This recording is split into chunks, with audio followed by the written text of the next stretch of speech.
यशस्वी प्रधानमंत्री श्रीमान नरेंद्र मोदी जी के नेतृत्व में जिस प्रकार से देश ने दुनिया के सामने अपनी तस्वीर बनाई है वो वाकई अद्भुत है। और प्रधानमंत्री जी सभी क्षेत्रों का समान रूप से ध्यान रखते हैं। वैश्विक उथल पुथल के भरे माहौल में भी वो अपने देशवासियों का, उद्यमियों का, गरीब से गरीब आदमी का, हेल्थ सुविधाओं का, प्रत्येक का ध्यान रखते हैं। जैसा कि उनने 15 अगस्त के अपने लाल किले की प्राचीर से उद्बोधन में कहा था कि अगले समय में बहुत अच्छी सुविधा मिलने वाली है, बहुत अच्छी सौगातें मिलने वाली है।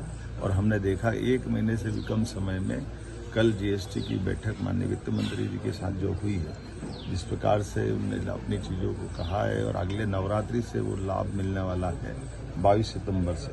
और कितने प्रकार का लाभ है ये गरीब से गरीब आदमी के लिए।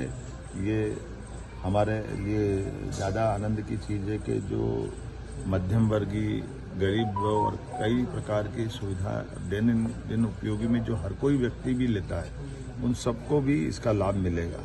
अब जैसे हमारे अपने किसानों को लाभ मिलने के लिए भारतीय रोटी, पराठा, खाकरा, पनीर, छेना, ये कई प्रकार की चीज़ें हमारे यहाँ से निर्यात भी होती हैं। ऐसे में इनको मदद करने के लिए इनका निर्यात बढ़ा करके किसानों के जीवन की बेहतरी के लिए जो प्रयास किया है, जिसका 5% से घटा करके इसका स्लैब 0% किया है।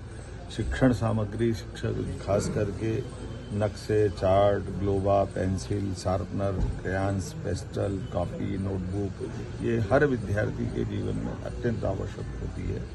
ऐसे में विद्यार्थी वर्ग को भी ये शिक्षण सामग्री की 12% से 0 की तरफ ले जाना, ये हमारे नए युवाओं की दृष्टि से बहुत उपयोगी निर्णय है।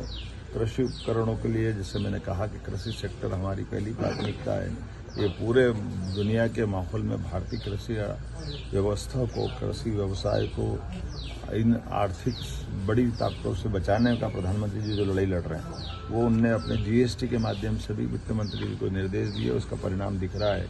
इसको 18% से 5% करना, जैसे ट्रैक्टर के tyre, parts, biopesticide, micro nutrients, drip irrigation system, sprinkler, कृषि, बागवानी, वानिकी मशीनें जैसे जो भूमि की तैयारी, बटाई, कटाई इत्यादि सभी क्षेत्रों में जो काम आती है, इस पे 18% के जीएसटी से घटाकर 5% करना, ये हमारी प्रतिबद्धता बताती है। हेल्थ के सेक्टर में स्वास्थ्य के लिए हर व्यक्ति का स्वास्थ्य अच्छा हो, इसलिए इसको भी 18% से 0% तक ले जा करके सभी प्रकार के हेल्थ इंश्योरेंस की पॉलिसियों को इसमें 0 किया है। और साथ साथ कैंसर से लगा करके ऐसी बड़ी जितनी दवाइयाँ, उसमें भी 0 तक ले जा करके जो राहत दी है।